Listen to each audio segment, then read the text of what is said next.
Ya makanya saya kan melihat sampai sekarang ini banyak sekali apa ya, tuduhan tanda kutip ya, tapi mereka benar-benar yakin dan percaya kalau aku tuh yang jadi tantenya Rizky Bilar ya.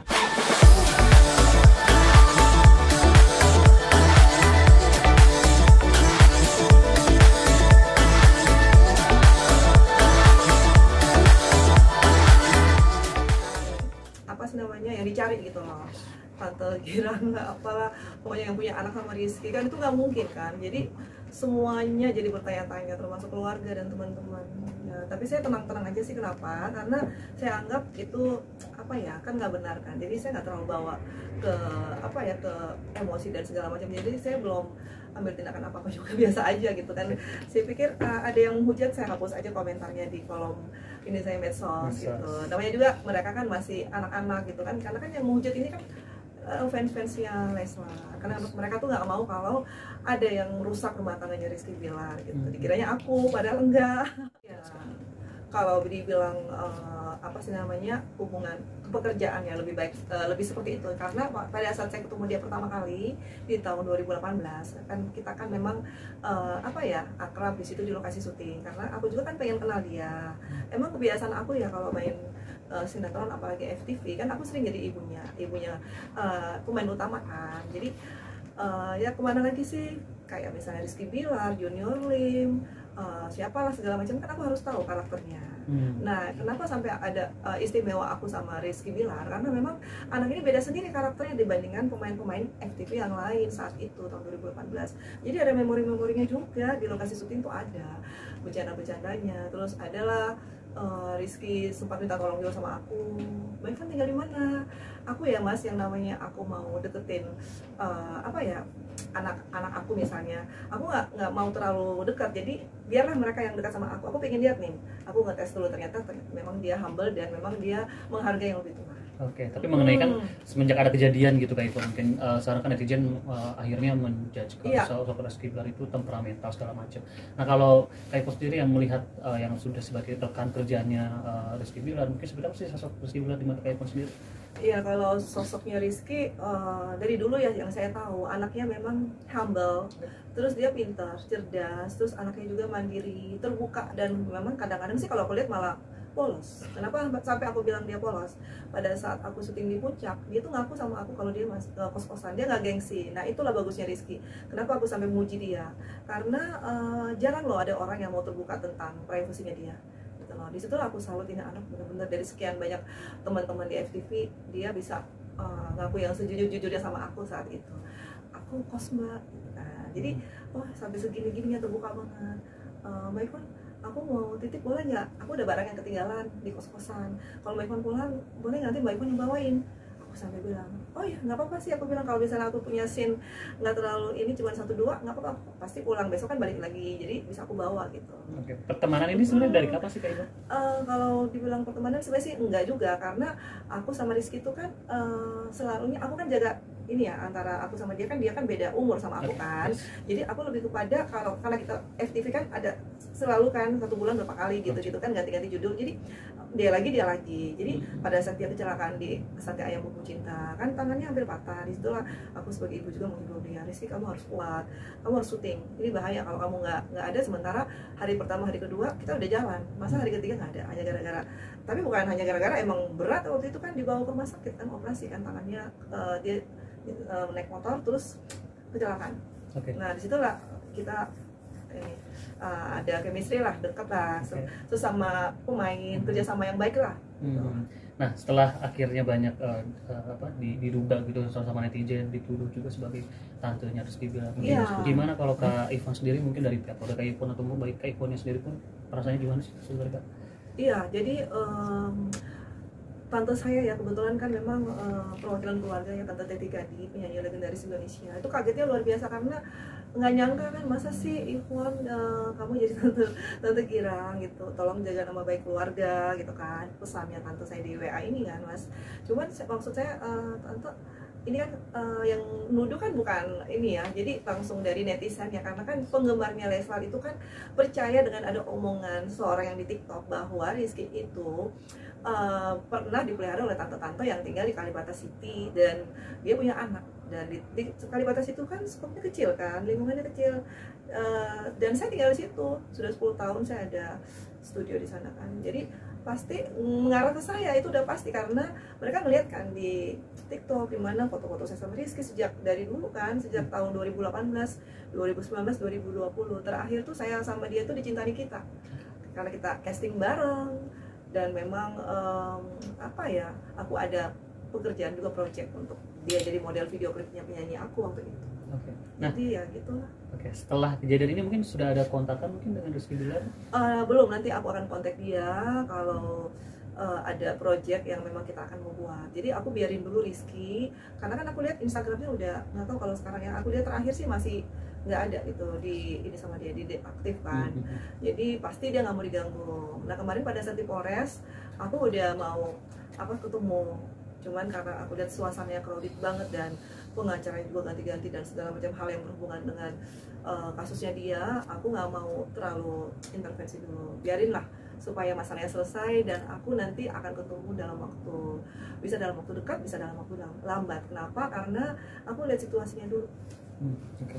Tapi sebelumnya juga dikenalkan sama Lesti kah sebelum waktu kejadian ini atau gimana dengan kalau Lesti rata-rata sih penyanyi dangdut pasti saya kenal kan, karena kan saya juga sering membuat konser artis kan. Tapi untuk musik, karena saya bergelut di dunia ini promotor kan musik. Nah Lesti sendiri memang itu adalah salah satu target untuk kita buat konser. Otomatis nanti saya akan cari dia juga, saya akan ketemu, karena kemarin nggak sempat. Begitu Rizky udah bebas ya kita nggak bisa ketemu dulu. Saya udah bicara dengan tim saya juga, kita ini dulu biarin Lesti sama Rizky mereka tenang dulu, fokus dulu, kasihan kan kalau kita ganggu gitu. Apalagi ada gosip tentang tante-tante itu kan, jadi aku harus klarifikasi karena aku bela Rizky. Kenapa aku bela Rizky? Karena aku tahu anak itu nggak akan begitu, nggak akan mungkin lah ada kejadian dia dipelihara tante-tante. Kalau mengenai mungkin keputusannya Rizky Bilar dan Lesti sekarang akhirnya udah maaf-maafan, damai, mungkin gimana dari tanggapan dari Kak Iko sebagai rekan kerjanya Rizky Bilar mungkin? Iya, KDRT itu kan itu suatu hal yang semua juga orang nggak ada yang setuju tentang itu kan, dan tiba-tiba sudah maaf-maafan dalam waktu secepat itu. Kenapa? Sebenarnya sih kalau mau dibilang tiba-tiba nggak, karena Lesti kan pada saat dia ngelapor kan dia ke Mekah dulu umroh. Nah disitulah saya tahu, saya bukannya sok tahu bukan, tapi saya prediksi kalau Lesti akan memaafkan Rizky. Itu waktu saya kemarin sempat diwawancara sama media yang lain, saya bilang ini pasti mereka damai. Kenapa? Saya lihat anak-anak ini kan masih muda. Jadi di usia yang sangat muda ini kan mereka pasti saling membutuhkan kan. Nggak tahu sekarang lagi marah, besok bisa damai. Tapi yang saya sesali kenapa sampai ya terjadi seperti itu, dan sampai maksudnya mungkin Lesti melapor itu mungkin supaya nih ya, kalau menurut saya ada efek jerah buat Rizky gitu, karena kan biar bagaimana kan ada anak kan, jangan sampai dia berbuat lagi, karena itu kan hukumannya 5 tahun gitu. Jadi setelah dia berdamai dalam waktu dekat, hanya berapa hari kan setelah dia pulang dari umroh, dia langsung cabut laporan. Ya saya sih lihatnya ya senang sih, artinya sebagai ibu, sebagai orang yang dekat sama dia dulu, saya rasa itu keputusan yang bijak buat Lesti, dan pasti Rizky juga pasti bahagia kan setelah dicabut laporan. Oke, nah mengenai ini kan setelah mereka damai, tapi ternyata ada salah satu pihak nih, SM nih, yang mengatakan, menduga katanya ada 3 orang yang ikut Rizky Bilar. Ada tanggapan nggak dari Kak Iko mungkin? Iya, jadi Rizky kan anaknya kan diam-diam aja nih, nggak mau ngurusin yang gitu-gitu. Nah ini ada Indra Tarigan gitu kan, pengacara, dia tinggal di Kalibata City juga. Terus aku lihat sih dia ngelapor, jadi karena kan memang kasusnya Rizky itu kan mungkin delik umum, jadi siapa aja bisa melapor. Nah tapi tanggapan saya sih, kalau saya kan bukan pengacara. Nah dia kan mungkin merasa karena dia pengacara, dia bisa melaporkan untuk memberikan teguran kepada SM, supaya kalau bicara itu jangan maksudnya jangan terlalu lost control. Itu kan dia kan kalau aku lihat kan si Satria itu kan kalau ngomong kan langsung belak-belakan lah apa segala macam, yang mungkin dia mungkin punya bukti tapi kan nggak ada ungkapan. Jadi kalau menurut saya mereka kan masih muda, SM ini kan anaknya berani banget ya kalau aku lihat dia ngomong itu. Kalau bisa sih jangan terlalu kayak gitu. Kalau mau dilaporin juga, kalau menurut saya Indra Tarigan harusnya bicara dulu sama SM gitu loh. Jadi kan SM merasa benar nih, Indra Taligan juga merasa benar. Ngapain langsung ke kantor polisi? Apa nggak bisa bicara dulu? Maksudnya sebelum SM saya mau lapor kamu nih, boleh nggak kamu gini-gini apa sih namanya, jangan gini karena saya mewakili Rizky Bilar nih. Tapi kan saya belum lihat surat kuasanya juga. Surat kuasa dari Rizky Bilar kepada Indra Taligan. Karena kan pernyataannya Indra Taligan katanya dia diberikan kuasa oleh Rizky Bilar. Nah makanya saya lihat SM ngamuk-ngamuk di kantor polisi kan, berantem kan, kenapa lu ngapain sih ngurus gue gitu kan, ini bukan urusan lu, gue urusan sama Rizky Bilar kan gitu kan teriak-teriaknya. Jadi ya jadinya kan jadi tambah runyam, nggak menyelesaikan masalah. Jadi kalau menurut saya sih sebenarnya Indra Taligan udahlah bicara aja sama adek kan, itu kan adeknya dia juga kan, maksudnya kenapa sih kayak begini, lu ngapain sih jelek-jelekin Bilar kan gitu. Lihat SM nggak mau disalahin, SM selalu merasa dia benar. Nah kalau secara hukum kita berbicara itu kan kalau kita nggak punya bukti yang akurat dan nggak ada saksi itu namanya fitnah. Dan pasti tapi SM nggak takut, aku tahu karena dia bilang sendiri kan, saya nggak pernah, saya dengar ya, saya lihat, saya nggak takut sama polisi kayak mau apa, saya nggak pernah merasa takut dilaporin. Dia percaya diri banget. Nah kita nggak tahu nih kenapa sampai dia percaya diri, dia pegang kartu truf bener apa enggak. Nah ini kan belum dibongkar, kita belum tahu. Nah Indra Taligan sekarang bolak-balik kantor polisi kayak gitu kan capek sendiri juga gitu loh kalau menurut saya. Tapi itu mungkin langkah-langkah dia sebagai orang hukum gitu kan. Tapi menurut Kak Ivon sendiri memang Bang IT ini yang sebagai pengacaranya memang ada deket nggak sih hubungan dengan dengan RB sendiri? Kalau Bang IT itu aku aku nggak pernah lihat sih, mungkin ya dulu dia sama, karena kan sama-sama satu tower kan dulu di Paboyan. Jadi mungkin satu circle sama RB gitu kan. Tapi kalau dekat-dekat banget aku lihat hubungan pekerjaan atau hubungan apa kan aku nggak pernah lihat juga gitu kan. Karena kan dia bukan pemain sinetron, bukan FTV juga, terus nggak pernah ngurusin yang berhubungan sama pekerjaan Bilar, apa mungkin teman gaul atau apa ya. Tapi kalau saya lihat sih nggak lihat di situ, nggak tahu apa memang dia ada yang lain. Tapi kan kemarin surat kuasanya juga saya kan nggak lihat. Jadi nggak tahu ya kenapa sampai dia melaporkan dari semua. Ini cuma dia sendiri sih yang saya lihat maju. Bahkan dampaknya juga jadinya jadi perseteruan antara Bang Ite dengan SM nih. Iya, jadinya sekarang mereka yang RB sama ini udah baikan, malah sekarang Ite sama ini siapa? SM yang berantem.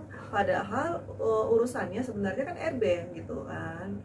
Tapi cukup lucu nggak sih melihatnya? Lucu banget gitu kan. Adalah juga satu siapa sih Mbak Teh sama Rizka ya kalau nggak salah ikut. Jadi mereka tuh ngapain sih anak-anak kayak gini, kurang kerjaan juga.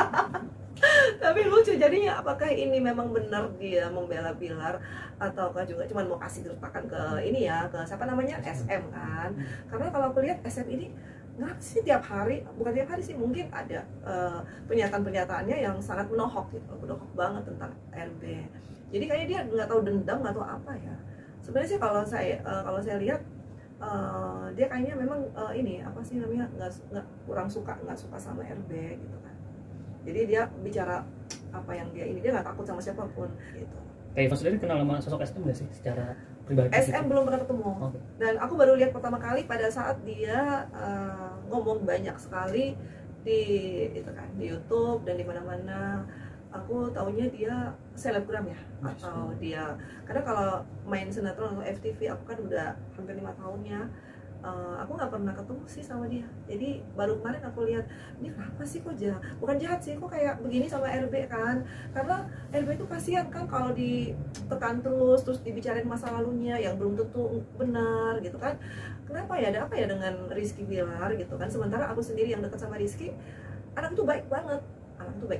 Dan bahkan pada saat dia kongkow-kongkow di Medan, terus temannya aku juga kan telepon, Pak Ivon kita lagi sama Rizky nih, sama Bilar, video call dulu gini-gini. Oh iya salam ya gitu-gitu kan, sopan baik anaknya, nggak pernah ada masalah.